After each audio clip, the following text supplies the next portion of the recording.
Today's Wednesday, December 2nd, 2015, and you're tuned in to the Elevator Radio Show. The Elevator Radio Show is a proud supporter of the Elevator Escalator Safety Foundation. To find out how you can make a difference, visit their website today, www.eesf.org. Hey everybody, I hope everybody had a nice Thanksgiving. You rested up from the 4-day holiday that you may or may not have had. So, got a great show for you today, so stay tuned. Here it comes.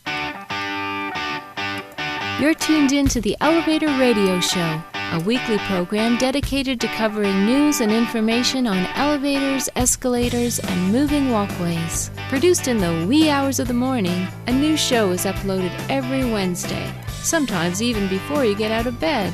Listen to some of the comments sent in from our audience. Rob from New York writes, Tom, are you f***ing insane? You actually get up at 2 a.m. each Wednesday to put this show out? Man, you must love elevators. Tim from Illinois writes, I'm not sure why I listened, but ever since I tuned into the first show back in 2007, I've been addicted. Matt in Texas writes, I like your safety messages, Tom. It's important to remember them each and every day. And he also adds, when am I going to win the monthly prize pack giveaway? Ron from California sent this in. Despite your inability to pronounce words in the English language, I tune in each week and am glad that you offer this service to the industry. It's better than Google News alerts. Sarah from Washington writes, love the show, Tom, and look forward to it each week. I'm glad I signed up for the newsletter. You provide a valuable resource for the industry, not only for North America, but worldwide. Enjoy the show. And now, here's your sleep-deprived host, Tom Seibert. Thank you. Man, I am... almost knocked my entire coffee cup over. Oh, man. Thank you. Yes.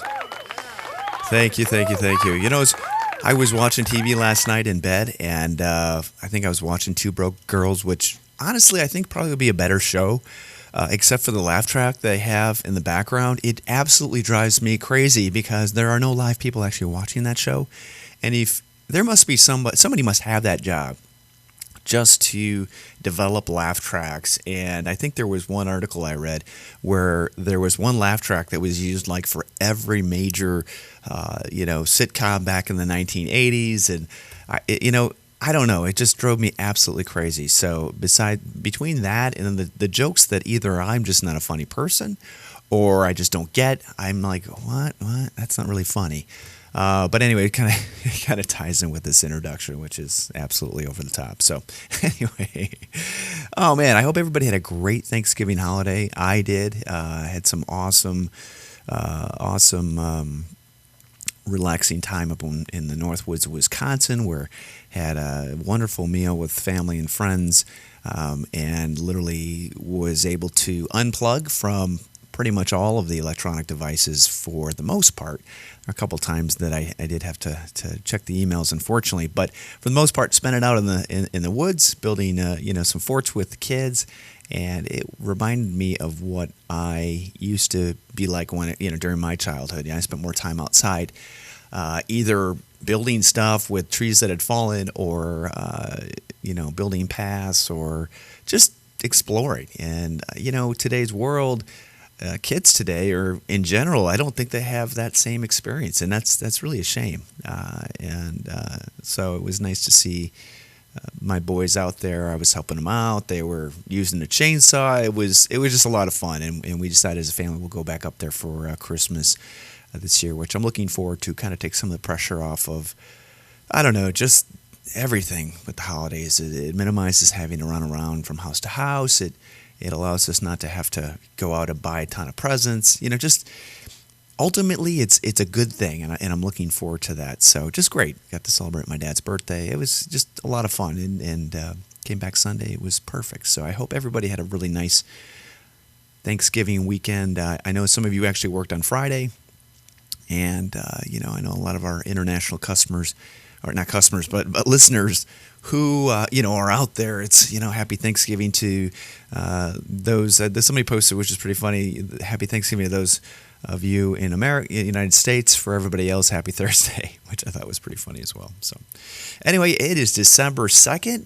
It is the first show of the month, and I think it's actually our anniversary. I didn't get a chance to go back to find out what year we're in.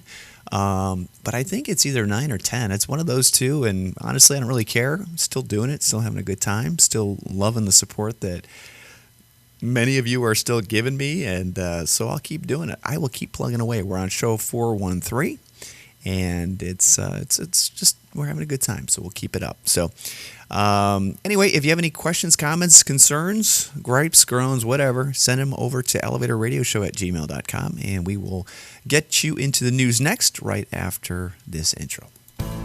Let this week's news stories give you a lift on what's happening in the vertical transportation arena. Each news segment is organically dug and fresh with news stories of the week. Got lift? If not, stay tuned. Alrighty, news for this week. Quite a bit of story, quite a few stories, not a ton, but enough to definitely warrant a show. As we switch over to the screen capture here, first story that was probably the most important of the show. Ditmas Park Corner reports that a man fell down an elevator shaft in a building managed by a company. This happened in New York Monday morning, which was a little while ago, but still bad. They described the incident as a man being stuck or stalled in an elevator near the third floor. After calling for help, he decided to try to pry the door. Ultimately, you know what happens next.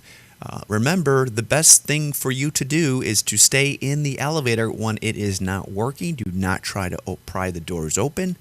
And ultimately, this is a pretty serious accident that occurs more often than not. And and for those of you listening, what happens is that when the elevator is between landings and the elevator floor is higher than the floor, any floor for that matter, you jump down, and then you typically lose your balance and fall back into the opening underneath the elevator into the shaftway. So remember, stay in the elevator. Just stay put. Don't try to be the hero in this situation. Just stay there. It's the safest place for you. If you don't, this kind of result could occur. Okay, Elevator World Unplugged has a nice, cool blog post talking about 11 highly anticipated skyscrapers, according to Architectural Digest. They've got an online gallery of the most anticipated tall buildings around the world, spanning from Vietnam to New York, from bustling cities to the middle of the Alps. I think this is cool. It's amazing how many tall buildings have been built in the last 15 years, and it's going to be cool to see even more of them as they as they're developed, and we will definitely see more, more of our equipment being utilized the way that it needs to be utilized, to get through these buildings. Okay, next article, TV Newser has a pretty funny Wolf Blitzer anchor video segment. I'm going to let everybody watch this on their own. Just click on the ad, but it's basically Wolf Blitzer anchoring his own little situation room in an elevator, which it's pretty good. I don't watch Wolf Blitzer at all, really, but it is a funny thing. Maybe that's a way of making elevator rides more enjoyable and maybe less awkward. I doubt it. Next article is actually, I think, one of these articles that gets posted by, I don't know, some residential elevator company or something like that. It just seems to happen the way that these are written. But it is posted on Philly.com, and it's basically an article talking about 3 homes with spectacular elevators and how much they cost. Honesty, I don't know whether or not the elevators are necessarily spectacular, but again, just one of those deals where you wonder if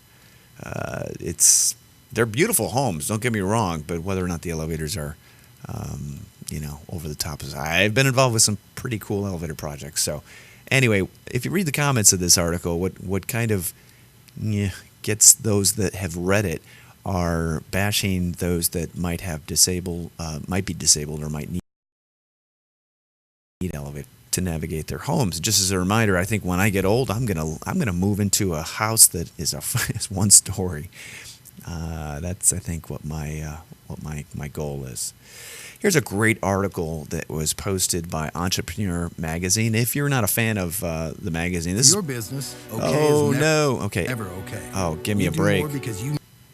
It won't let me shut it down. Let me see if I can. For your business. Okay, I'm going to get out of this. darn you, Entrepreneur. You're no longer one of my favorite companies out there. It is a good magazine, but great article talking about how you as a leader can inspire those around you to greatness. And it's a pretty motivational piece. Anybody who's a manager out there, and somebody else posted on a different site, which I think we all forget about, is try to help somebody out, to make it a point to help somebody out. My wife Tiffany yesterday called me and asked me, how my day was going. I said, well, it's a tough day, just can't seem to get. It seems like a slog to get, where I'm at, blah blah blah. I don't feel many days I don't feel like I'm any further along than when I started.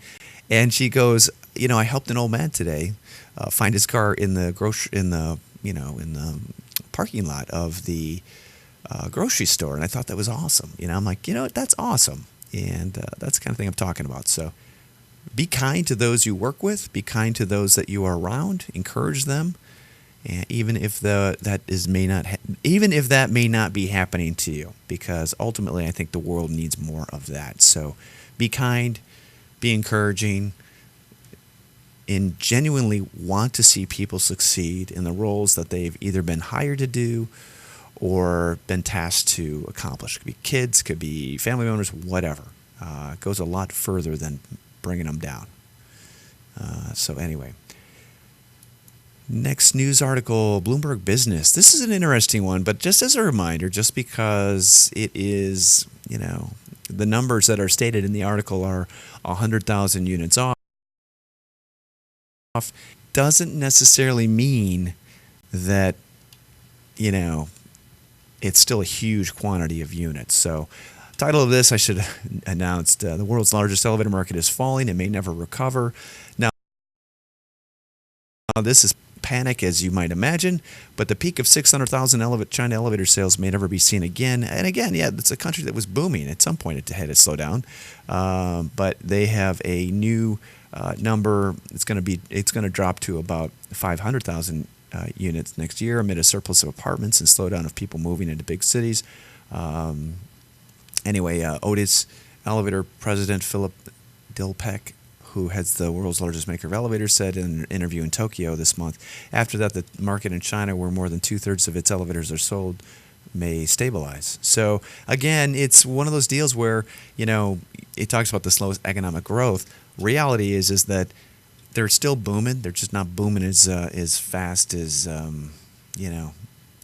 as things go. And ultimately, I think anybody who didn't think this was going to happen is just fooling themselves. So, but still a ton of elevators. I mean, it is a lot of units, more so than obviously, here in the United States. So in terms of building and new equipment. So I thought that was pretty interesting article. Here's one you don't read about very often. I wish I had more information in terms of exactly what companies were involved with this, and it's not in the article. But Milwaukee's Wisconsin Journal Sentinel has a crime article talking about feds disrupting scheme hiding cocaine in elevator shaft parts. I mean, holy cow! Are we as an industry going to be looked upon as an industry worthy or of possible drug smuggling?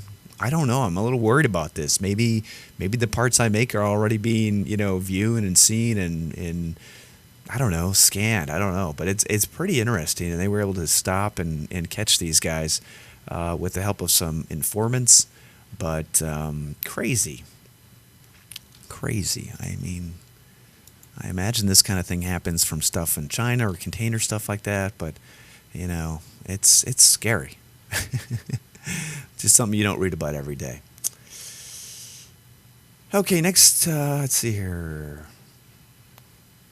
Here we go. Sorry. Broken elevator strands Berkeley's disabled tenants.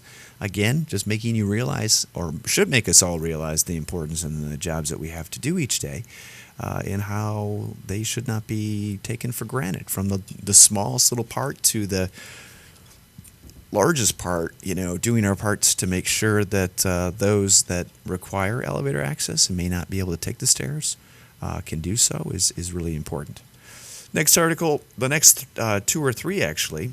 Oh no, this is not it. Jazz duo creates song about escalator etiquette. I'm going to let everybody play this. It's about 3 minutes long, and it talks about walking on escalators on the left, standing on the right. To be honest, just stand and don't walk on an escalator. That's the best thing to do. Hold onto the handrail, blah, blah, blah.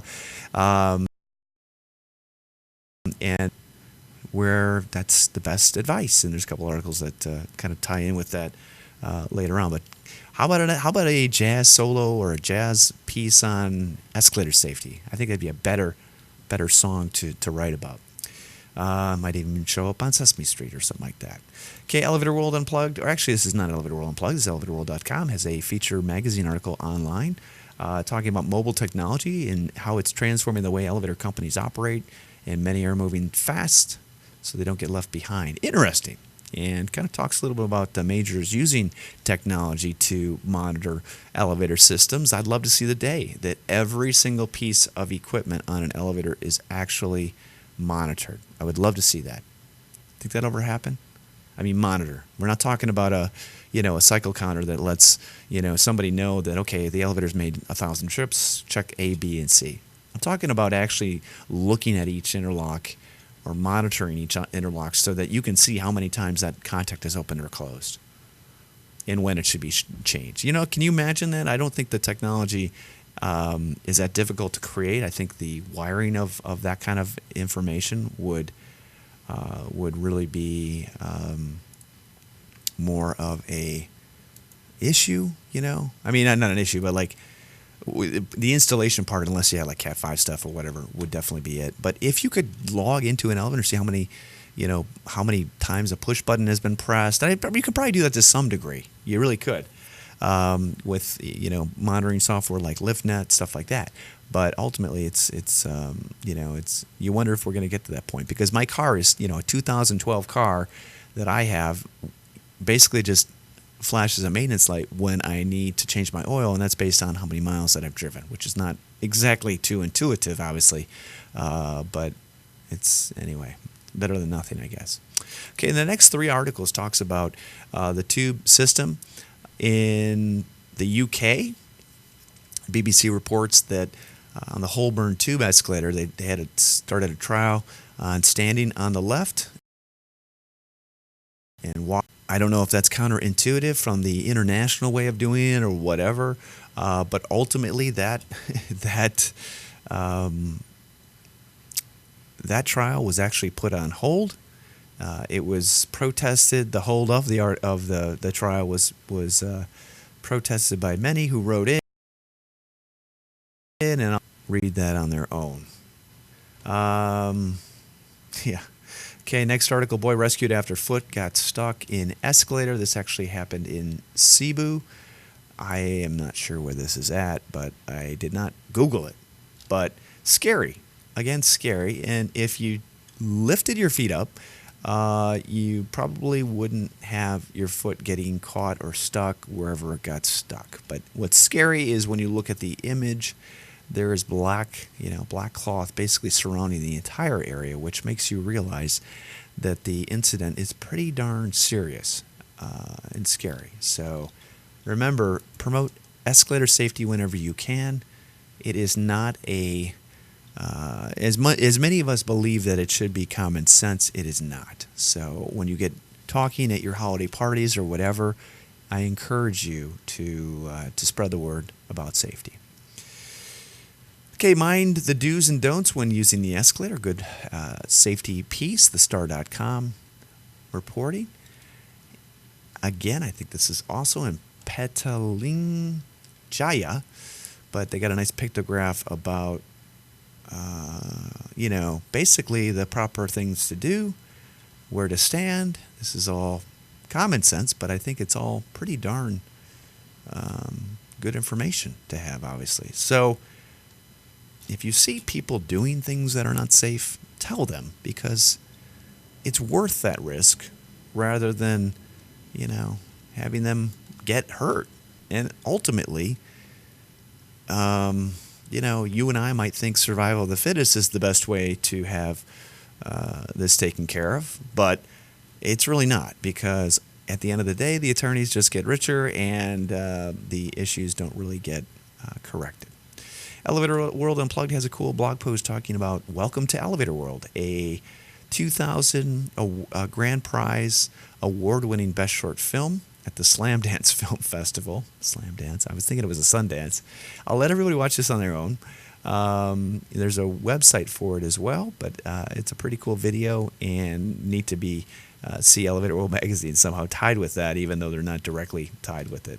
You know what I mean? So, and Elevator World has some other posts on their blog I encourage you to check out or be subscribed to. And the last news article for this week's program: China's longest escalator ride lasts 2.5 minutes. That's a long time. That is a long time. So hopefully they've got all their safety issues kind of addressed, and they're working on educating the masses that are in that great country. So, and that's pretty much going to do it every week for this week's program. I know it's shorter than normal, but it's great to be here once again. We'll be back next week with a new show. Again, as I wrote in my blog post, this is the mad rush to the end of the year. Try to take a breath. Try to relax. Try not to let the craziness get you down. Be kind to others. Don't steal that last toy in the shelf. Don't fight. Don't do all that stuff. Make it all together. You make it to the end of the year as a collectively and as calmly as we can, and start 2016 with a bang. So that'll do it, everybody. Be safe out there. Spread the word, and have a great rest of the week. We will talk to you. We'll be back next week with a regular scheduled program. Take care. Bye-bye.